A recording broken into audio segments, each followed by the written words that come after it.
नमस्कार. न्यूज महाराष्ट्र मध्ये तुम्हा सर्वांचं स्वागत आहे. आपण पाहत आहोत 26/11 हल्ल्याचा मास्टरमाइंड तहावीर राणाचा अमेरिकेहून भारतात प्रत्यार्पण. दिल्ली 10 एप्रिल 2025 रोजी 26/11 मुंबई दहशतवादी हल्ल्याचा मास्टरमाइंड तहावीर हुसेन राणाचा अमेरिकेहून भारतात यशस्वी प्रत्यार्पण करण्यात राष्ट्रीय तपास संस्थेला मोठा यश मिळालेला आहे. 8 मधील हल्ल्याच्या कटात राणा सहभागी होता.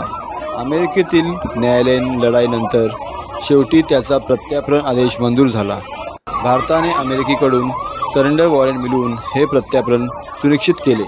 NIA, USDOJ, भारतीय गुप्तचर यंत्रणा, NAG व इतर यंत्रणांच्या समन्वयातून ही कारवाई पार पाडली.